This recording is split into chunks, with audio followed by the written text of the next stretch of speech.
Hi, welcome to Sage Health TV. I'm Dr. Angila Jaeggli. Today I want to talk to you about 5 reasons why you should consider bioidentical hormone therapy, also known as BHRT. So first I just want to tell you a little bit about what they are. You know, a lot of times people think, well, if I'm doing hormones, isn't that the same? Isn't that bioidentical hormone therapy? And not necessarily. So we've got 2 different sources. We have one, the bioidenticals that are actually matched. They are made to exactly mimic human hormones. That's what makes them bio-identical. Think about that. And then the other is what's coming from horse urine. So it is a completely different structure of hormone, and that is the type of hormone that has been associated with a lot of the negative press and negative feedback that you hear about, you know, cancer risk and other sorts of, you know, significant problems. So at Sage, we definitely do not use the synthetic forms. We only use the natural forms, which are highly effective. So let's talk about why you should consider, you know, starting on bioidentical hormones. Number 1, all of a sudden, you know, you feel like you're starting to go a little bit crazy. And what does that mean? All of a sudden you feel like, you know, most of my life I've been pretty stable. Like I feel good. And now my family is telling me, you know, you're snappy, you're feeling irritable, maybe a little angry, and you think, this does not feel like myself. What is going on?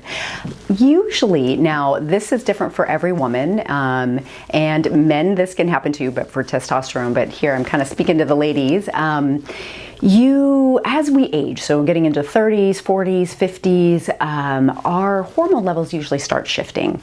And when a person starts presenting with this, many times this is a progesterone imbalance. So we're looking at typically a progesterone deficiency. And there are many ways to support that, but today, usually a stronger way, but still very safe, gentle, is with natural progesterone. And I see that mood just nicely even on out. Then women say like, oh my gosh, I'm feeling like myself. And even my husband will say like, hey, you know, like what's going on? Did you miss your progesterone today? Like, so I'll be like, oh my God, I did. Okay, I'm gonna take that. So definitely consider that, you know, getting that measured, looking at that if this sounds like you. Number 2, you can't sleep.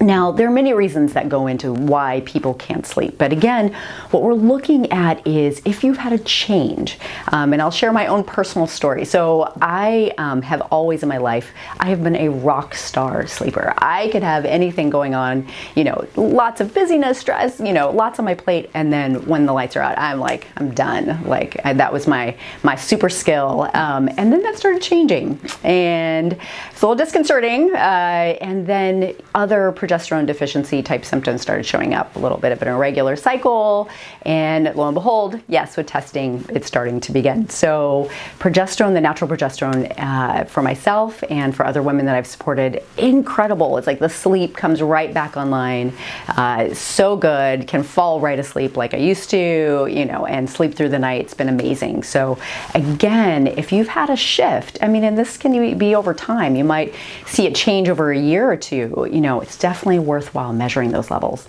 Number 3, so dry vajayjay. That is no fun for anyone. And again, talking about that's Oprah's term for the vagina. This really is a huge concern for women and their men or their partners. And this is usually something that starts going, you know, starts coming along with the overall, it tends to be an estrogen deficiency. And again, that can also start changing 30s, 40s, 50s. There are a lot of estrogen receptors in the vagina. So 2 different kinds of estrogens, mainly that we use to treat: estriol, which is a weaker estrogen, and estradiol. So lots of estriol estrogens, and that's one form of estrogen you actually have to get at a compounding pharmacy that's prescribed. But again, it works like magic, you know, and very low risk, stays very locally in the vagina. Again, the feedback is incredible. It's like all the juiciness and the plumpness comes back, and it's all good. So, that's something that you really don't need to struggle with. Go in and see your functional medicine doctor, come see us and do a trial of that. So next, the standard. So most people think hot flashes, night sweats, it's time to start doing something. Now, while there are other options, a lot of times we do start with herbal. Here, once we're past that, or maybe that treatment failed, the bioidenticals again work just incredibly. So what hot flashes and night sweats are an imbalance. We're looking at estrogen deficiency again. Estrogen controls basically the artery's response to like kind of opening and closing. And what those are actually what we call vasomotor instability. So you are having a flood of blood and then it calms down. So all of a sudden you're sweating like crazy and then they restrict and you are again cold and full of sweat. So the estrogens, and I like to balance it out with progesterone, is great at stabilizing that reaction in your body and therefore then calms down or basically eliminates the hot flashes and night sweats. So number 5 of a reason why you should consider bioidentical hormones is if you have significant cardiovascular and bone density risk. So what I mean by that, like osteoporosis or early osteopenia. So what happens, or what they found in the research, is that when women start bioidentical hormones younger, so meaning like 40s, 50s, even early 60s, your arteries stay nice and pliable, bones stay stronger and more dense.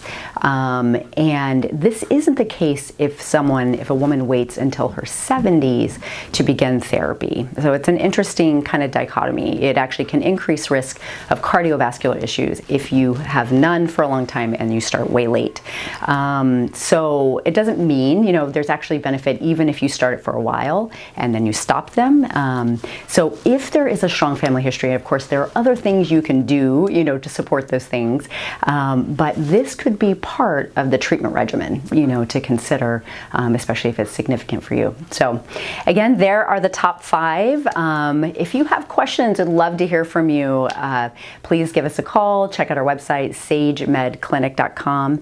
And thank you for joining us, and we will see you soon.